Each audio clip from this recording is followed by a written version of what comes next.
شرائط میں سب سے پہلی شرط اللہ سبحانہ و تعالی کے حضور آپ نے حلال کمانا ہے، حلال کھانا ہے، حلال پہننا ہے۔ کیوں؟ سرور کونین نے فرمایا الکاسب حبیب اللہ، محنتی اللہ کا دوست ہے، اور آپ نے محنت کرنی ہے۔ اور دوسری ایک حدیث پاک میں سرور کونین نے فرمایا جو شخص حرام کا ایک لقمہ کھاتا ہے تو 40 دن تک اس کی کوئی عبادت قبول نہیں ہوتی، نہ نماز قبول ہوتی ہے، نہ اس کی اور کوئی عبادت قبول ہوتی ہے۔ تو معزز سامعین کرام، اگر آپ نے حرام کھا لیا تو پھر آپ کی عبادات قبول نہیں ہوں گی، تو وظائف کہاں سے اثر کریں گے؟ تو وہ وظائف کے مؤثر ہونے کے لیے پہلی شرط حلال کمانا، حلال کھانا، حلال پینا اور حلال پہننا ہے۔ تو اس لیے آپ نے پہلی شرط پر عمل کرتے ہوئے حلال کمانا ہے، حلال کھانا ہے اور حلال پہننا ہے۔ دوسری شرط، آپ نے نماز کی پابندی کرنی ہے، کیوں اللہ کا اعلان ہے قرآن پاک کے اندر وَمَنْ أَعْرَضَ عَنْ ذِكْرِي فَإِنَّ لَهُ مَعِيشَةً ضَنْكًا، جو میرے سامنے جھکنے سے اعراض کرے گا، جو میری یاد سے غافل ہوگا، جو مجھے یاد نہیں کرے گا، قرآن کی تلاوت نہیں کرے گا، نماز نہیں پڑھے گا، فرمایا فَإِنَّ لَهُ مَعِيشَةً ضَنْكًا، میں اس کی معیشت کو تباہ و برباد کر کے رکھ دوں گا۔ تو جب اللہ کسی کی معیشت کو تباہ و برباد کر دیں تو کوئی ہے جو اس کی معیشت کو صحیح کر سکے؟ تو اس لیے معزز سامعین کرام، آپ نے یہ 5 نمازیں لازمی پڑھنی ہے۔ ہاں آگے پیچھے ہو جائیں تو خیر، لیکن وقت پہ پڑھنے کی کوشش کرنی چاہیے۔ تیسری شرط، آپ نے اکیلے میں، تنہائی میں، ایسی جگہ میں آپ نے عمل کرنا ہے جہاں کوئی آپ کو ڈسٹرب نہ کرے، ڈسٹربنگ کریٹ نہ کرے۔ کیوں؟ جب ڈسٹرب ہوں گے پھر وظیفے کی طرف دھیان نہیں رہے گا، جب دھیان نہیں رہے گا تو پھر معزز سامعین کرام کیسے وہ وظیفہ قبول ہوگا؟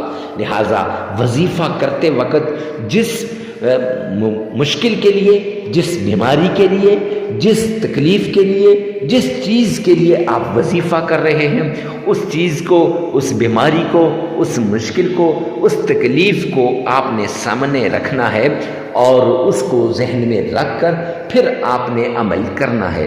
انشاءاللہ یہ عمل آپ کے لیے آخری عمل ثابت ہوگا، آپ کی تکلیفیں دور ہو جائیں گی، آپ کی مصیبتیں ختم ہو جائیں گی۔ ہر طرح کی تکلیف سے نجات کے لیے آپ نے اس طریقے کو اپنانا ہے۔ یہ 3 شرائط ہیں، ان پہ لازمی عمل کیجیے گا۔ سب سے پہلے آپ نے آمنہ کے لال عبداللہ کے در یتیم کے فرمان کے مطابق صدقہ دے دینا ہے۔ صدقہ غریب، فقیر، مسکین، محتاج کو دینا ہے۔ اور جو ہی آپ نے صدقہ دیا، اب دینا کتنا ہے اور کیسے دینا ہے؟ حسب استطاعت، حسب توفیق دینا ہے۔ اور کیسے دینا ہے؟ ایک ہاتھ دے تو دوسرے کو نہ پتہ چلے، دایاں دے تو بائیں کو نہ پتہ چلے کہ دائیں ہاتھ نے صدقے میں کیا دیا ہے۔ بایاں ہاتھ صدقہ دے تو دائیں ہاتھ کو نہ پتہ چلے کہ بائیں ہاتھ نے صدقے میں کیا دیا ہے۔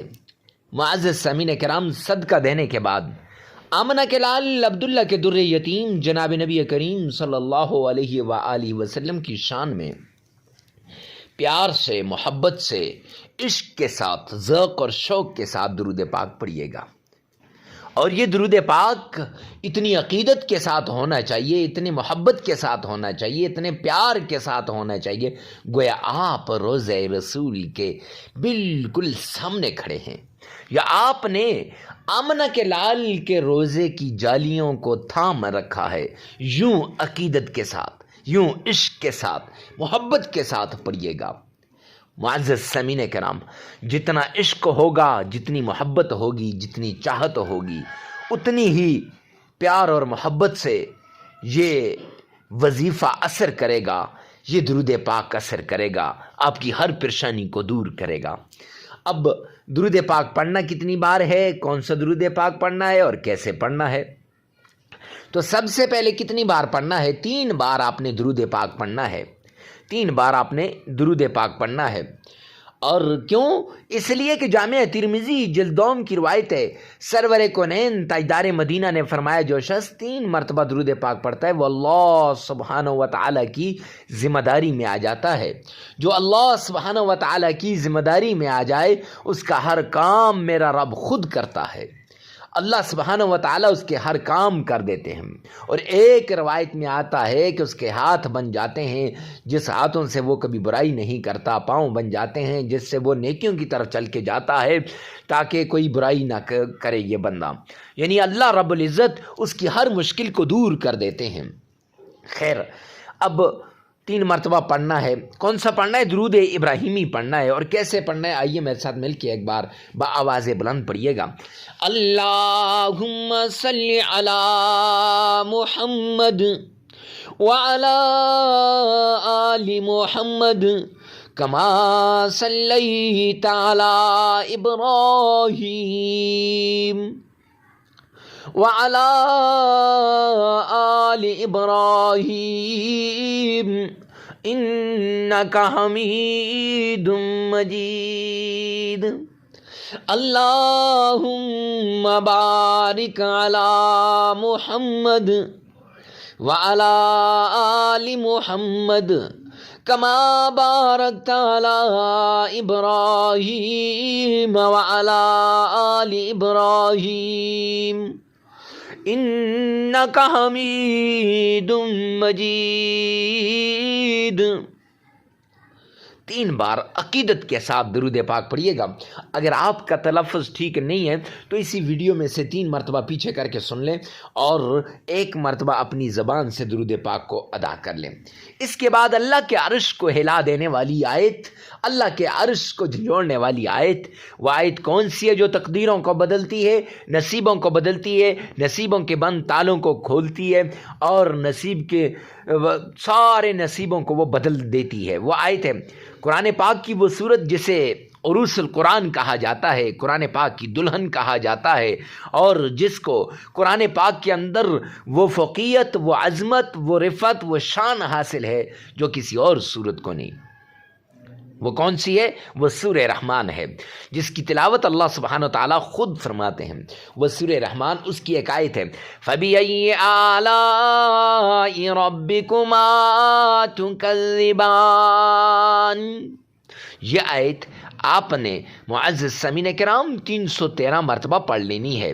یہ آیت 313 مرتبہ پڑھ لینی ہے، اور یہ ایسی آیت ہے کہ اس آیت کے بارے میں حبیب کبریا نے فرمایا کہ دنیا تو بدلے گی لیکن آپ کی آخرت کو بدلنے کے لیے بھی بڑی نایاب تسبیح ہے۔ آپ کا دل اللہ کی طرف جھک جائے گا، عبادات میں لگے گا۔ آپ اس آیت کا ورد لازمی کیجیے گا۔ اس کے بعد آپ نے قرآن پاک کی ایک چھوٹی سی صورت ہے سورہ انشراح، الم نشرح لک صدرک ووضعنا عنک وزرک الذی انقض ظہرک ورفعنا لک ذکرک فَإِنَّ مَعَ الْعُسْرِ يُسْرًا إِنَّ مَعَ الْعُسْرِ يُسْرًا فَإِذَا فَرَغْتَ فَانصَبْ وَإِلَىٰ رَبِّكَ فَارْغَب۔ یہ سورت آپ نے صرف 11 مرتبہ پڑھ لینی ہے۔ اگر کسی کو یہ سورت نہ آئے تو پھر وہ اللہ کریم کا پیارا نام یا رحمان 1001 بار پڑھ لے اور پھر 3 مرتبہ درود پاک پڑھ لے، عمل مکمل ہو جائے گا۔ معزز سامعین کرام، اس عمل کو آپ 3 دن بھی کر سکتے ہیں، 5 دن بھی کر سکتے ہیں، 7 دن بھی کر سکتے ہیں، جتنا آپ کو ضرورت ہو، آپ کی ضرورت ہوگی اس کے مطابق آپ اس عمل کو کریں گے۔ ویڈیو کو ثواب کی نیت سے اور صدقہ جاریہ سمجھ کر، یعنی جب دکھی انسانیت کے دکھوں کو دور کرے گی تو صدقہ ہوگا، صدقہ جاریہ سمجھ کر آگے شیئر کرنا مت بھولیے گا۔ اللہ میرا اور آپ کا حامی و ناصر ہو۔ والسلام۔